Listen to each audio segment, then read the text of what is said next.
हमारा next topic है storage devices. क्या होते हैं स्टोरेज डिवाइसेस?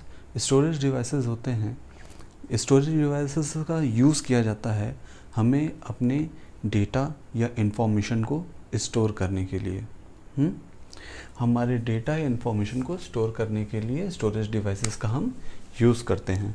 और ये कितने तरीके के होते हैं? ये दो तरीके के होते हैं, प्राइमरी स्टोरेज डिवाइस और सेकेंडरी स्टोरेज डिवाइस। ठीक है, प्राइमरी स्टोरेज डिवाइस कितने प्रकार के होते हैं? Primary storage device register, cache memory, RAM, ROM. ठीक है,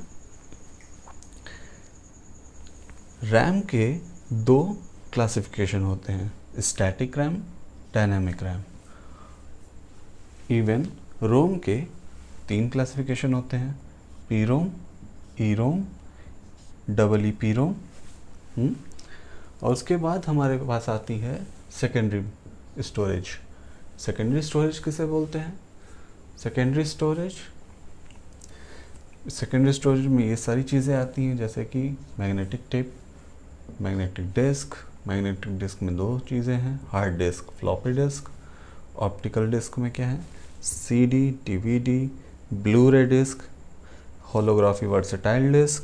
उसके बाद हमारे पास आती हैं flash memories, memory cards, pen drive. अब हम एक एक करके देखेंगे इन सारे स्टोरेज डिवाइसेस को। पहले हम देखेंगे प्राइमरी डिवाइसेस के बारे में, फिर हम देखेंगे सेकेंडरी डिवाइसेस के बारे में। ठीक है, हम स्टार्ट करेंगे रजिस्टर से। ओके,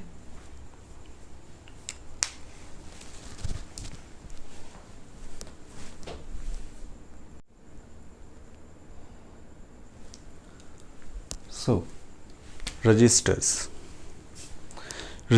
को क्या बोलते हैं? रजिस्टर्स फास्टेस्ट मेमोरी होती है कंप्यूटर सिस्टम की। रजिस्टर्स एक फास्टेस्ट मेमोरी होती है हमारी कंप्यूटर सिस्टम की। कहाँ पे होती है? रजिस्टर होती है प्रोसेसर के अंदर। हमारा मदरबोर्ड है,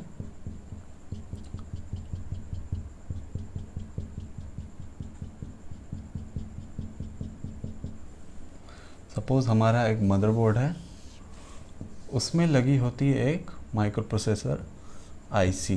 ठीक है, माइक्रो प्रोसेसर आईसी। इसी में होता है हमारा एएलयू और सीयू। एएलयू में होता है कैलकुलेशन। एएलयू में होता है हमारा कैलकुलेशन। कैलकुलेशन होता है, और उसी में होती है हमारे पास, एएलयू में ही होता है, यूज़ किया जाता है क्या? रजिस्टर्स को। ठीक है, ये फास्टेस्ट मेमोरी है। कितनी ये बहुत ही छोटी सी मेमोरी होती है। रजिस्टर बहुत छोटी मेमोरी होती है, 8 बिट्स की होती है। ठीक है, 16 बिट की होती है, 32 बिट की होती है, 64 बिट्स की होती है। 64 बिट, 32 बिट, 16 बिट। ठीक है, किससे बनी होती है? रजिस्टर बने होते हैं combination of flip flops. Register किससे बने होते हैं? Combination of flip flop. ये फ्लिप फ्लॉप क्या है? फ्लिप का मतलब होता है 1, फ्लॉप का मतलब होता है 0। ठीक है, फ्लिप का मतलब होता है 1, फ्लॉप का मतलब होता है 0। फ्लिप फ्लॉप क्या होता है? फ्लिप फ्लॉप होती है एक छोटी सी सर्किट। फ्लिप फ्लॉप होती है एक छोटी सी सर्किट जो कि कैपेबल होती है स्टोर करने के लिए 1 बिट, जो कि कैपेबल होती है स्टोर करने के 1 बिट। ओके, और ये फ्लिप फ्लॉप बनता किससे है? फ्लिप फ्लॉप बनता है लॉजिक गेट से। ठीक है, फ्लिप फ्लॉप बनता है लॉजिक गेट से। और लॉजिक गेट कितने टाइप के होते हैं बुलियन लॉजिक्स में? हम लोग को चैप्टर अगले ने 2 चैप्टर बाद आई थिंक 3rd चैप्टर में पढ़ना है बुलियन लॉजिक्स। उसमें आपको मिलेंगे 3 तरीके के logic gate, or gate, and gate, not gate. इन्हीं गेट्स का, ये एक तरीके के इलेक्ट्रॉनिक डिवाइसेस हैं ये तीनों। इन्हीं तीनों के कॉम्बिनेशन से हम बनाते हैं एक फ्लिप फ्लॉप सर्किट, और उस फ्लिप फ्लॉप सर्किट से हम लोग कंबाइन करके बनाते हैं क्या?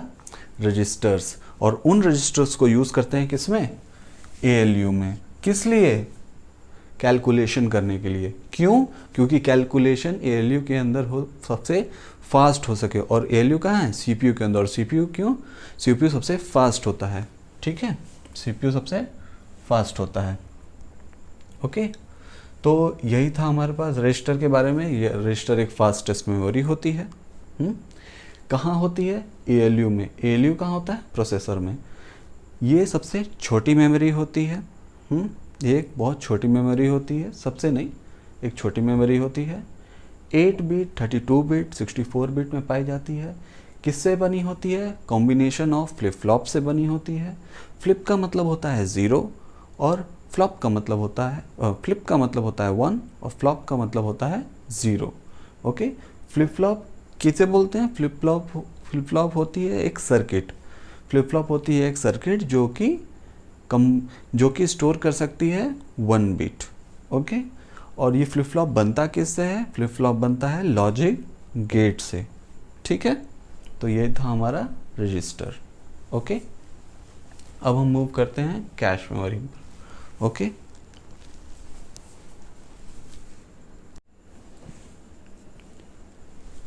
What is cache memory. Cache memory को हम लोग हाई स्पीड मेमोरी या हाई स्पीड रैम भी बोलते हैं। कैश मेमोरी को हम लोग हाई स्पीड मेमोरी या हाई स्पीड रैम भी बोलते हैं। कैश मेमोरी की ज़रूरत क्यों पड़ी, देखिए, सपोज करिए ये है आपका हार्ड डिस्क, ठीक है, ये है आपका हार्ड डिस्क और CPU सेंट्रल प्रोसेसिंग यूनिट। ये सेंट्रल प्रोसेसिंग यूनिट में क्या होता है, रजिस्टर्स होते हैं जो बहुत फास्ट होते हैं, बहुत फास्ट वर्क करते हैं। ठीक है, हार्ड डिस्क की स्पीड इतनी फास्ट नहीं होती है, हार्ड डिस्क ड्राइव की स्पीड इतनी फास्ट नहीं होती है जो रजिस्टर से कंपेयर किया जा सके। अब जिस तरीके से आप सपोज करिए, आपने देखा होगा लेबर्स लोगों को, जब वो घर बना रहे होते तो यहाँ पे जो उनके पास ब्रिक्स होते हैं, ईंटें, वो एक एक लेबर एक दूसरे को पास करता है ना। आपने देखा होगा किसी कंस्ट्रक्शन वाली जगह पे ब्रिक्स को पास करते हुए आपने देखा होगा, एक के बाद एक, वो बहुत ही सिंक्रोनाइज मैनर में ब्रिक्स को एक जगह से दूसरी जगह कैच करते हुए इधर से उधर पहुंचाते हैं। अब सपोज करिए कि इसकी स्पीड और इसकी स्पीड थोड़ी स्लो है, इसकी स्पीड उससे भी स्लो है, इसकी स्पीड इससे भी स्लो है, और इसकी स्पीड और इसकी स्पीड अगर सेम ना हुई तो ब्रिक क्या होगा, गिर जाएगा, फेंकते समय वो गिर जाएगा। ये से फेंकेगा, हो सकता है इसकी स्पीड इसके साथ सिंक्रोनाइज ना हो, उस वजह से क्या होगा, ब्रिक गिर जाएगा, बीच में ही ब्रिक यहाँ पे हो सकता है गिर जाए।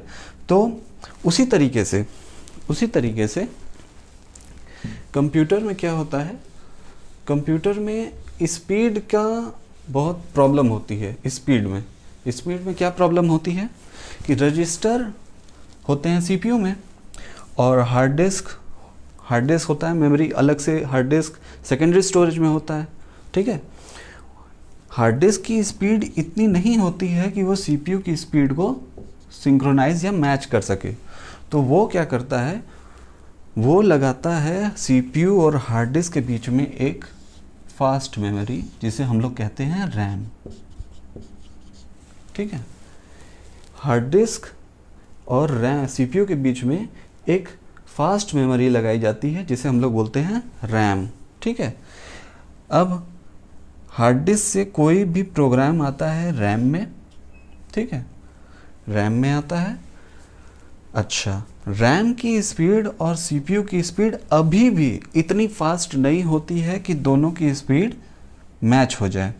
ठीक है, तो अब ऐसे सिचुएशन में क्या होता है कि एक सर्किट लगाई जाती है, एक हाई स्पीड मेमोरी लगाई जाती है, जिसे हम लोग कहते हैं कैश मेमोरी, जिसे हम लोग कहते हैं कैश मेमोरी। अब रैम जाता है कैश मेमोरी के पास, रैम के अंदर जो भी डेटा है वो जाता है कैश मेमोरी के बाद, कैश मेमोरी से जाता है, यहाँ से जाता है रजिस्टर के पास, और ये दोनों की जो स्पीड है उसे सिंक्रोनाइज कर लेता है। सीपीयू और कैश मेमोरी के बीच में जो स्पीड होती है वो सिंक हो जाती है, यानी कि लगभग ऑलमोस्ट सेम हो जाती है। मैं इक्वेलेंट या इक्वल नहीं कह रहा हूँ, ऑलमोस्ट सेम होती है। ओके, सीपीयू की जो स्पीड होती है सबसे फास्टेस्ट होती है, क्योंकि उसके अंदर रजिस्टर होते हैं। ठीक है, कैश मेमोरी की जो स्पीड होती है वो रैम से हाई होती है। ठीक है, कैश मेमोरी की स्पीड रैम से हाई होती है, और रैम की स्पीड हार्ड डिस्क से हाई होती है। ठीक है, रैम की स्पीड हार्ड डिस्क से हाई होती है। ये कॉस्टली नहीं होता है, कॉस्टली नहीं होता है।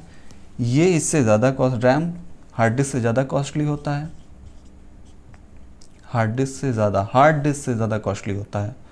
ठीक है, और कैश मेमोरी रैम से ज़्यादा कॉस्टली होता है।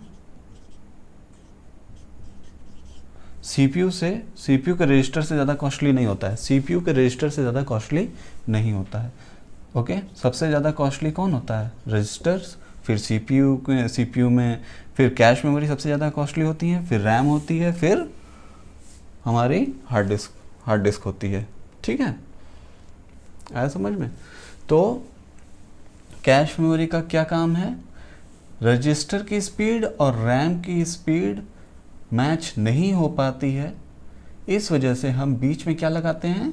रैम और रजिस्टर के बीच में कैश मेमोरी, जिससे कि इन दोनों के बीच की जो स्पीड है उसको मैच किया जा सके। ठीक है, या सिंक्रोनाइज मैनर में इक्वल किया जाए। ओके, जिससे कि वो अपना काम प्रॉपर वे में कर सकें। ठीक है, अब आता है क्या? रैम। अब क्या आता है? रैम। रैम का क्या काम है? रैम होता है रैंडम एक्सेस मेमोरी। रैम होता है रैंडम एक्सेस मेमोरी। अब इसके बारे में हम आगे पढ़ेंगे।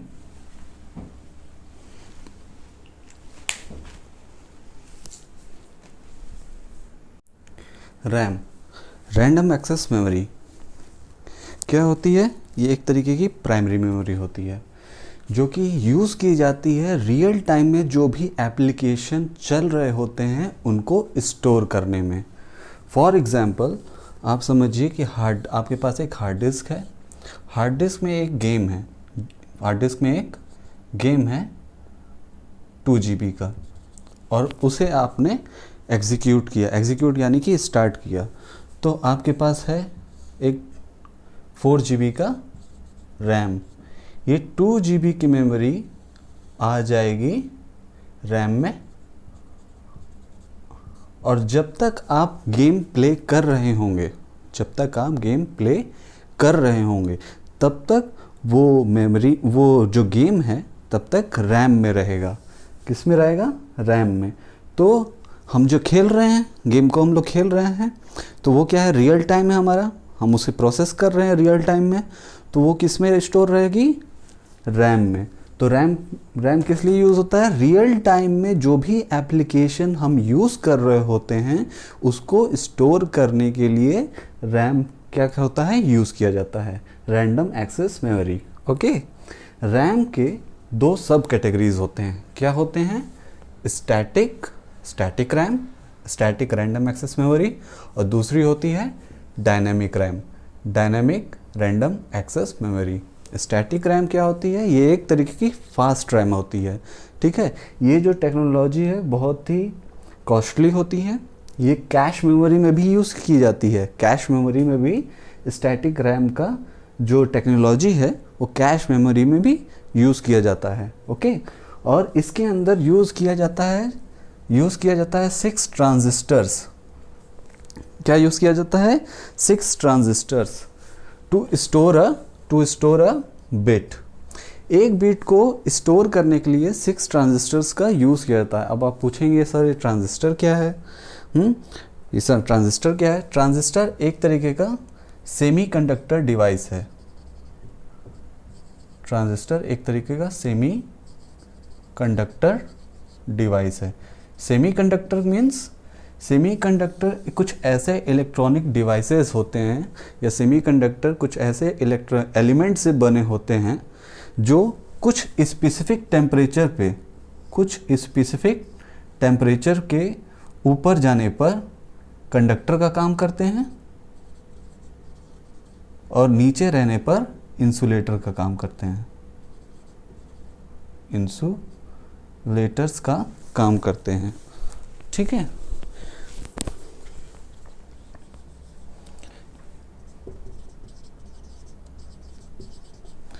कंडक्टर वो चीज़ें होती हैं जिसमें इलेक्ट्रिसिटी पास होती है, और इंसुलेटर वो चीज़ें होती हैं जिसमें इलेक्ट्रिसिटी पास नहीं होती है। ओके, तो किस तरीके के एलिमेंट या किस तरीके के डिवाइस का यूज़ किया गया है? ट्रांजिस्टर का। ठीक है, ट्रांजिस्टर का यूज़ किया गया है किसमें? स्टैटिक रैम में। कितने? 6 ट्रांजिस्टर का यूज़ किया गया है एक बिट को स्टोर करने के लिए। ये बहुत ही फास्ट होते हैं और कॉस्टलियर होते हैं। ठीक है, अब आता है डायनामिक रैम। डायनामिक रैम क्या होता है? ये स्टैटिक रैम से थोड़ा स्लो होता है। ठीक है, कंपेयर किया जाए स्टैटिक रैम से तो डायनामिक रैम क्या होते हैं? स्लो होते हैं। ठीक है, और डायनामिक रैम किससे बने होते हैं? Pair of capacitors and transistor to store a bit. एक बिट को स्टोर करने के लिए डायनामिक रैम क्या करती है? एक पेयर का यूज़ करती है। कौन से पेयर? ट्रांजिस्टर और कैपेसिटर का। अब आप पूछेंगे कैपेसिटर क्या है? कैपेसिटर एक तरीके का इलेक्ट्रॉनिक डिवाइस है जो कि स्टोर करता है इलेक्ट्रिक सिग्नल्स, जो कि कैपेसिटर स्टोर्स इलेक्ट्रिक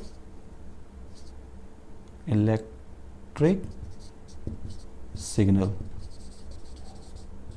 ओके, उनका यूज़ करके, यानी कि ट्रांजिस्टर और कैपेसिटर का यूज़ करके एक बिट को स्टोर करता है। ये स्लो होता है कंपेयर किया जाए एस रैम से, स्टैटिक रैम से। ओके, अब हम पढ़ेंगे रोम के बारे में। What is ROM? Okay, ROM read only memory. Read only memory किस टाइप की मेमोरी होती है? ये एक प्राइमरी मेमोरी होती है और नॉन वोलेटाइल होती है। नॉन वोलेटाइल मतलब कि रोम को अपने डेटा को स्टोर करने के लिए इलेक्ट्रिसिटी की ज़रूरत नहीं होती है। ठीक है, रोम को अपने डेटा को या इंफॉर्मेशन को स्टोर रखने के लिए किसी एनर्जी या इलेक्ट्रिसिटी की ज़रूरत नहीं होती है। रोम में क्या होता है? प्री रिकॉर्डेड सॉफ्टवेयर होते हैं। For example firmware. आपने सुना होगा, आप कोई मोबाइल कभी ऑन करिए तो शुरू में एक चीज़ से, जैसे कि आप मान लीजिए कोई सैमसंग का मोबाइल ऑन करेंगे तो शुरू में लिखा जाता है सैमसंग, मॉडल नंबर, उसके स्पेसिफिकेशन के बारे में कभी आप देखिए फ़ोन के अबाउट में जाके, या आप कभी कोई मॉनिटर ऑन करिए डेस्कटॉप, तो आप देखेंगे जिस मदरबोर्ड का होगा आपका कंप्यूटर, उसका यहाँ पे नाम लिखेगा। फॉर एग्जांपल अगर इंटेल का होगा तो इंटेल लिखेगा, मरकरी का होगा तो मरकरी लिखेगा। तो उसमें कुछ इन्फॉर्मेशन होती है मैन्युफैक्चरर की, आपके मदरबोर्ड के बारे में कुछ इन्फॉर्मेशन होती है फर्मवेयर के अंदर। बूटिंग करने के लिए जो इन्फॉर्मेशन की ज़रूरत होती है वो फर्मवेयर में स्टोर की जाती है बाय मैन्युफैक्चरर।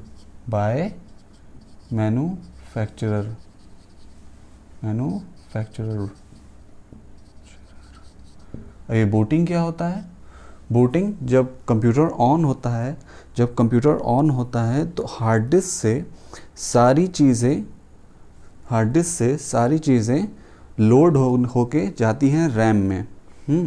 तो जब ये सारी चीज़ें लोड होके जाती है रैम में, तो उस वक्त कंप्यूटर को जो जो चीज़ों की नीड होती है, जो जो डेटा या इंफॉर्मेशन की नीड होती है, वो प्रोवाइड करता है कौन? रोम। वो प्रोवाइड करता है कौन? रोम। और उस प्रोसेस को कहते हैं हम लोग बूटिंग। उस प्रोसेस को हम लोग कहते हैं बूटिंग। जब आप कभी कंप्यूटर को ऑन करिएगा, तो देखिएगा एक वाइट कलर की, अब तो नहीं दिखती है लेकिन पुराने कंप्यूटर्स में दिखता है, एक वाइट कलर की ऐसे सिग्नल आएगा, तुरंत कुछ देर बाद ऐसे फुल स्पेस भर जाएगा स्क्रीन में। ये सिग्नल दिखाता है कि आपका कंप्यूटर बूटअप हो रहा है। ठीक है, ये सिग्नल दिखाता है कि आपका कंप्यूटर बूटअप हो रहा है। तो रोम किस लिए इस्तेमाल होता है? फर्मवेयर के लिए। ठीक है, फर्मवेयर के लिए। फर्मवेयर क्या होता है? एक छोटा सा सॉफ्टवेयर होता है जो कि मैन्युफैक्चरर अपने मदरबोर्ड के रोम में हार्ड कोड करता है। हार्ड कोडिंग का मतलब ये हुआ कि इंस्टॉल करता है। ठीक है, अब हार्ड कोडिंग मतलब मत जाइए अभी, मतलब कि मैन्युफैक्चरर रोम में इंस्टॉल करता है। क्या करता है? फर्मवेयर। ठीक है, बस। अब रोम के भी 3 पार्ट्स होते हैं। क्या क्या? 3 वेराइटीज़ होते हैं, पी रोम, ई रोम और डबल ई रोम। ठीक है, पी रोम क्या होता है? Programmable read only memory. ROM एक तरीके की आईसी है। रोम एक तरीके की आईसी है, इलेक्ट्रॉनिक डिवाइस है, जिसके अंदर एक सॉफ्टवेयर लोड किया जाता है।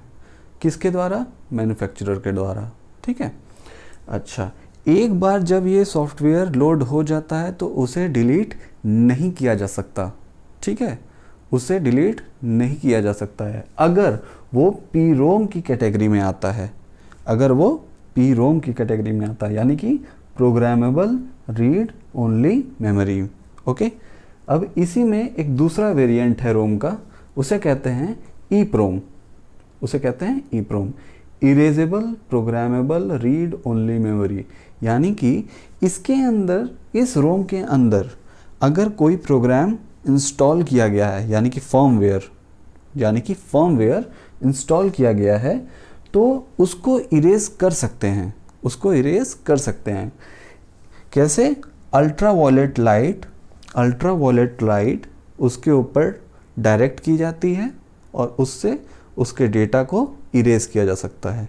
ठीक है, इस तरीके के जो रोम होते हैं उनको कहते हैं हम लोग ई प्रोम। इस तरीके के जो रोम होते हैं उनको कहते हैं ई प्रोम, यानी कि erasable programmable read only memory. कैसे इरेज कर सकते हैं? अल्ट्रावायलेट लाइट को डायरेक्ट करके, यानी कि अल्ट्रावायलेट लाइट का यूज़ करके हम इसके डेटा को डिलीट कर सकते हैं। अच्छा, थर्ड पॉइंट या लास्ट वन प्राइमरी मेमोरी का या रोम का, electrically erasable programmable read only memory, double E PROM. Electrically erasable programmable read only memory. ठीक है, ये थर्ड कैटेगरी है रोम की। ये भी किस तरीके से इसमें क्या किया जा सकता है? इसमें भी आप कोई फर्मवेयर इंस्टॉल कर सकते हैं। जैसा कि मैंने बताया, फर्मवेयर एक छोटा सॉफ्टवेयर होता है जो कि मैन्युफैक्चरर डालता है। अब मैन्युफैक्चरर तो आप लोग जान ही रहे होंगे कौन कौन होगा। इंटेल मदरबोर्ड बनाता है, AMD बनाता है। ठीक है, कंप्यूटर्स में ये दोनों बनाते हैं ज़्यादातर। मोबाइल्स में आप लोग सुने होंगे, मोबाइल्स में मदरबोर्ड कौन कौन बनाता है, जैसे कि मदरबोर्ड स्नैपड्रैगन बनाता है, Snapdragon, MediaTek, Kiren, bionic chip, A12 bionic. ठीक है, Apple, Huawei, China, America, Snapdragon. ठीक है, electrical erasable programmable read only memory. इसमें भी क्या कर सकते हैं हम? कोई भी चीज़ फर्मवेयर या कोई सभी सॉफ्टवेयर इंस्टॉल कर सकते हैं, उसको इरेज भी कर सकते हैं with the help of electricity. थोड़ा सा हार्ड टर्म है ये, erased using field electron emission. Field electron emission अभी आपको समझ में नहीं आएगा, आप खाली इतना समझिए कि with the help of electricity आप इसके डेटा को इरेज कर सकते हैं। ओके, तो ये था हमारा part A, primary memory storage devices का। पार्ट बी में हम पढ़ेंगे सेकेंडरी स्टोरेज के बारे में। Okay, thank you.